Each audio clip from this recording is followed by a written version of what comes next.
Anymore, there are countless different ways on how to achieve a great metal guitar tone. With this many different pedals, types of guitars, and amplifiers at our fingertips, that's a lot of options to choose from, and it can get a little bit overwhelming for anyone that is wanting to craft the perfect metal tone for them. Well, that is why I am sitting in front of you guys right now. Today, I'm going to go ahead and go over all of the different secrets on how to craft the perfect metal guitar tone. Whether you're just starting out or looking to refine your sound a little bit, I would say this video is absolutely perfect for you. So go ahead and grab your guitars and let's get into it. First things first, let's go over everything that you guys are going to need today. Obviously, you're going to need an electric guitar, preferably with humbucker pickups, seeing as humbuckers are the best for giving you a heavy and rich sound without all the noise that you're going to get out of a single coil pickup. Secondly, you're going to need an amplifier, and today we're going to be using the orange Supercrush 100, which is a great solid state amplifier head, meaning that there are no vacuum tubes or anything of the sort for you to even worry about. It is awesome at achieving a very thick metal tone while also being very easy on the wallet, coming in at around $500, so a lot less than your very expensive tube amplifiers. Next up, you're going to want some sort of overdrive pedal or boost pedal to push the front of your amplifier, because the amplifier by itself most times out of not just isn't quite cutting it, whether it is lacking any kind of gain or thickness in the tone. That is where an overdrive or a boost pedal really comes in. And today we're going to be using a very classic boost pedal, the TS808 from Ibanez. This is one of my all-time favorite boost pedals, and it just gets the job done. But there are a ton of overdrives and boosts out there, so whatever you can get your hands on works just fine. I'm going to go ahead and throw in an extra bonus item into this guitar rig, because when you're introducing an overdrive pedal or a boost pedal into an already high gain amplifier, you're putting gain on top of gain, and that's going to introduce a lot of noise, a lot of buzz, a lot of hiss, or anything of the sort that you're getting in there, and you really don't want that in your guitar tone. So a great noise gate pedal is absolutely essential in my opinion, and today we're going to be using the Joyo Legal Done noise gate pedal. It is a very affordable pedal, and it gets the job done. And lastly, of course, how else are we going to make our guitar tone audible without the use of a speaker cabinet or some sort of speaker? Because we really want to believe that most of our guitar tone comes out of the amplifier or our guitar or anything else in the signal chain, but in all honesty, 80 to 90% of our guitar tone really comes out of the speaker that we have in the speaker cabinet. And there are a lot of different speakers out there, and they each have different EQ curves, so depending on which speaker you have in your speaker cabinet, if you're swapping them out, they will have very vast different effects on how they react to your amplifier and your guitar. So to make my life a lot easier, I'm going to go ahead and use an impulse response instead of a full-blown speaker cabinet. Impulse responses are how a certain speaker with a certain microphone setup reacts to your amplifier, to your guitar, or anything else in your guitar tone.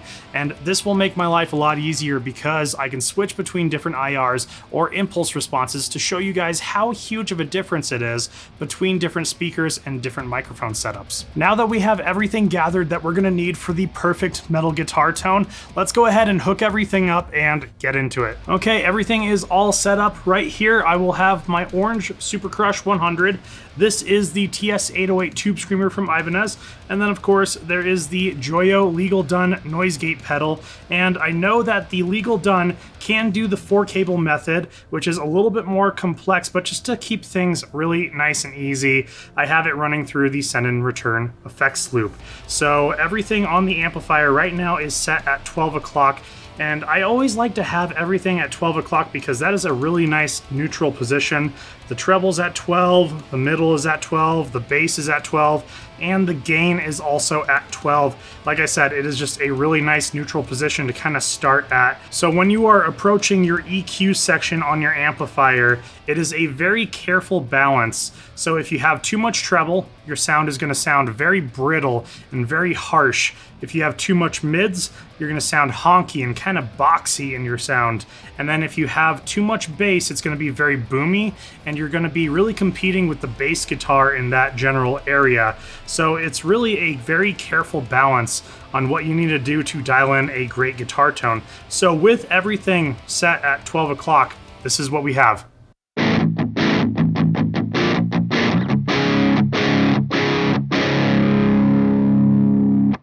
So as you can hear, it's very underwhelming at the moment. It does not have enough gain. We are after a great metal tone. So right off the bat, I would probably go ahead and raise up the gain. Let's raise it to about 2 o'clock and let's see where we are.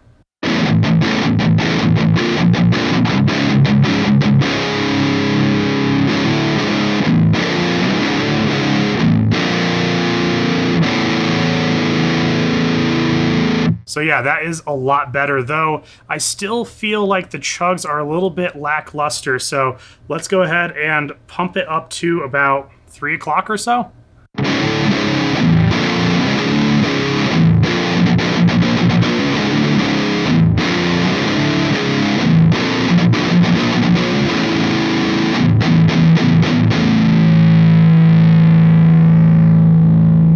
It's definitely a little bit better, though I might boost the gain just a little bit more here.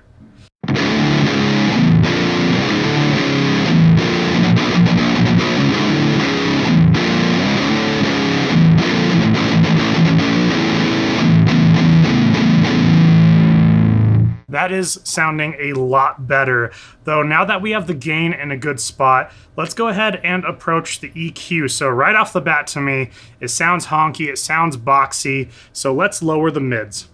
And I'm gonna lower it to about 9 o'clock or so, and let's see where we are.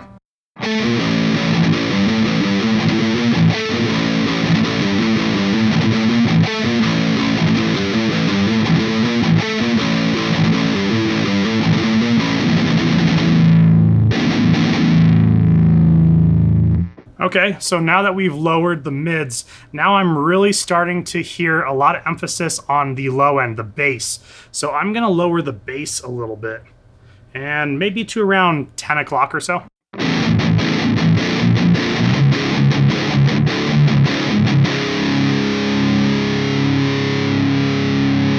Yeah, it is really starting to become a great metal tone. So I want to add a little bit more treble onto it just to kind of help it cut through the mix a little bit more and give it that kind of razor edge that you hear in a lot of metal guitar tones.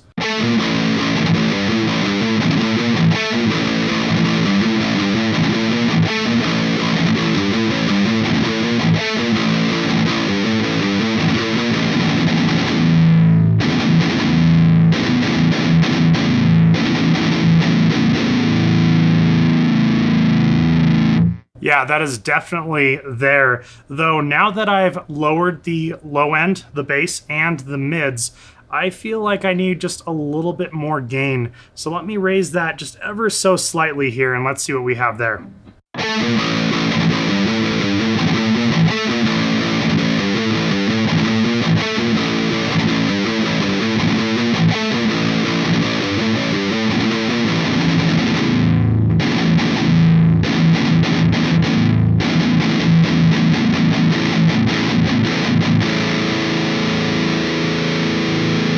Okay, yeah, that is starting to sound really good, though there is just a little bit of thickness that I'm lacking with this amplifier. It has no lack of gain whatsoever, but the thickness in the tone, just to kind of smooth everything out, is what I am lacking on the orange Supercrush 100. So let's go ahead and engage the overdrive, the TS808 from Ibanez, and let me show you guys how adding a boost in front of the preamp of your amplifier will even things out and thicken it up. Now, before I engage the TS808 from Ibanez, I do have to warn you guys, as soon as it turns on, there is going to be quite a bit of buzz and quite a bit of noise in there. And that's kind of what I was talking about earlier. When you have an overdrive pedal going into the preamp of your high gain amplifier, it's going to introduce a lot of noise. And that's where I always recommend a noise gate. So let's go ahead and turn it on. The tone is at 12 o'clock. The level is all the way up and the overdrive is all the way down, because with this amplifier, there is no shortage of gain. So I really don't need a ton of extra gain. I kind of want to do like a clean boost just to kind of thicken it all up. So let's go ahead and turn it on and let's see what we have. There's the noise. You guys can hear that, right? That is a lot of buzz for sure. So that is what happens when you add gain on top of gain. And all the settings are the exact same on where I left off on the amplifier, but now we have the overdrive involved. So let's go ahead and see what it sounds like.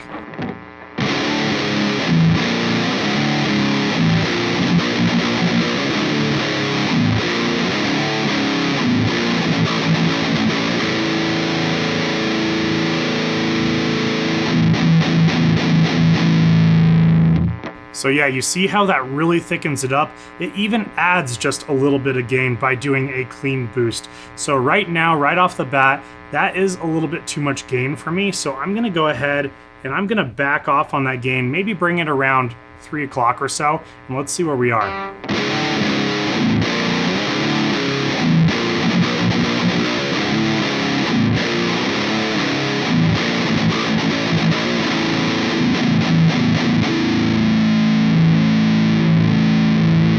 Yeah, that is definitely starting to sound a lot better.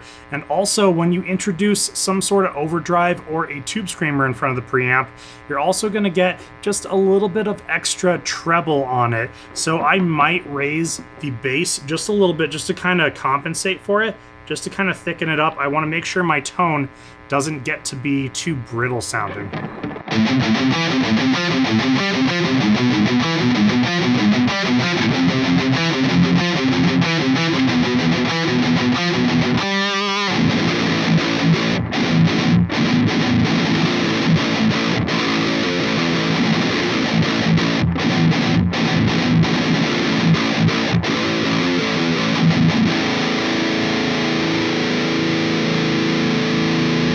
Yeah, that is definitely sounding really good. Sometimes I will have the tone on my tube screamer turned up all the way, but in this case, I feel that I really don't need to because that is gonna add even more treble, and I think that the treble is just fine where it's at, and any more, it's gonna make it sound brittle, it's gonna make it sound thin and really fizzy and harsh to the ears. So I think that is absolutely sounding really good, but you can really hear how that totally thickens up the tone.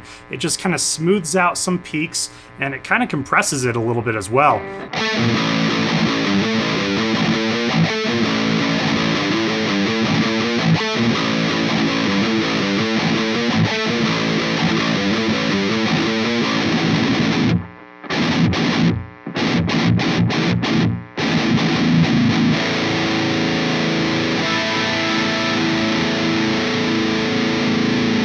Yeah, I love boosting the front of my amplifiers. Let's go ahead and check out the noise gate and let's cut out a bunch of this noise. Before I go ahead and engage the legal done from Joyo, I want to go over the different features of this noise gate pedal. So there is a threshold, a hold, and a release. So the threshold is going to be your main feature on this pedal, and that is how loud of a signal will make it through the gate before it starts to close. The hold determines how long the gate stays open after the signal goes below whatever you have the threshold set at. And then the release is how long it takes for the gate to go from open to close. So let's go ahead and let's just engage it and let's see what it sounds like right off the bat. Okay, so you guys can still hear a buzz. That is telling me that the threshold is not high enough. So let's go ahead and turn up the threshold until we start to hear the signal cut off. Okay, so it is cut off. Let's see what it sounds like with a guitar part and see if the hold and release are in the right spots.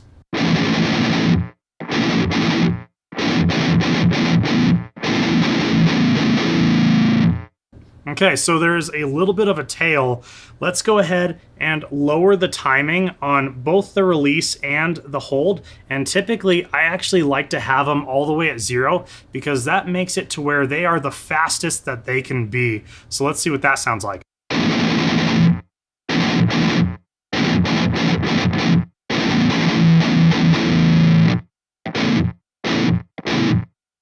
Okay, so there is just ever so slightly that tail still there. So I'm gonna go ahead and bump up the threshold a little bit. Let's bump it up to like 3 o'clock and let's see where it is there.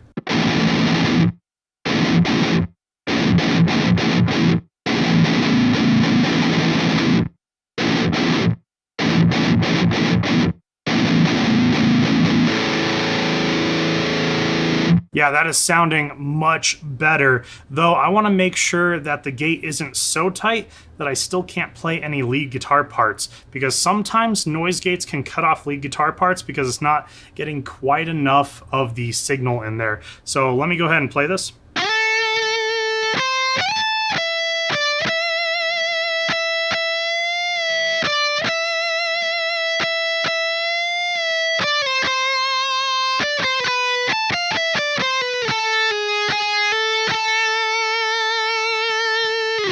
Yeah, so that is in the right spot for me, but let me go ahead and bump up the threshold and show you guys what it sounds like when the gate is so tight that it won't let the lead guitar do its thing. So let's go ahead and just bump it up ever so slightly. I don't know, maybe 4 o'clock or so. Let's see if it'll start cutting off that lead guitar part.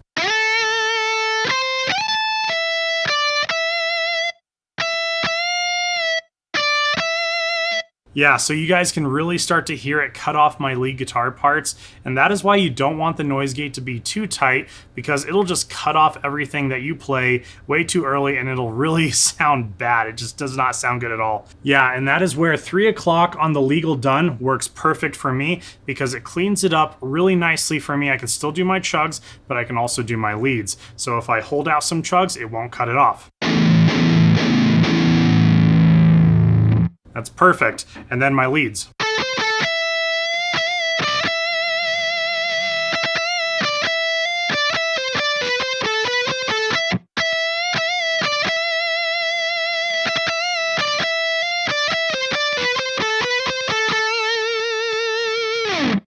Yeah, I absolutely love noise gates. They help me out a ton with my playing. Alright, now that we have our perfect guitar tone, I want to cover the impulse responses and show you guys just how different it sounds when I change the speaker combinations and the microphone combinations using impulse responses, also showing you guys just how important the speaker really is to the guitar tone. So the IR that I have been using this whole time is the Harry Coffee IR from the 2 Madsen Bogren Digital IR pack, and I absolutely love that IR, but I'm going to be switching between a few different impulse responses just to show you guys that difference. I'm going to play the exact same riff on every single IR so that you guys can really hear the differences between the different IRs or impulse responses. Let's get into it.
Hopefully you can really hear the difference between the different speaker combinations and microphone combinations that I was throwing at you guys. Speakers are incredibly important for your guitar tone, and it is 80 to 90% of your guitar tone, and it really shows it when you are switching between different impulse responses. And I really like impulse responses because you can get a really unique tone out of them. You can blend them together. You can get one impulse response that has a part of an EQ curve that you really like, but it's lacking somewhere else. You can throw in another on top and you can blend the two of them and get a tone that is truly unique. That is something that is really cool about impulse responses that I absolutely love. So impulse responses are freaking awesome, and it just makes it so easy to where you don't have to fuss with a speaker, you don't have to fuss with any kind of microphones or anything. You just have to click the button and it moves on to the next one, and you find the one that just works out perfect for you. So yeah, this is the perfect guitar tone for me. There we go, guys. That is everything that you need to craft the perfect metal tone. It's really not that hard. It's just about knowing what tools you need and how to use them. And hopefully my guidance in this video was able to help you out if you've been struggling to craft the perfect metal tone for you. Anyways, guys, if you want to get your hands on any of the gear that you saw in this video, I will have all those links down in the description below. Also, if you enjoyed this video in any way, shape, or form, please consider hitting that subscribe button and that like button. It helps me out a ton here on the channel. And with that being said, my name is Chris with High Impact Audio, and I will see you guys next time.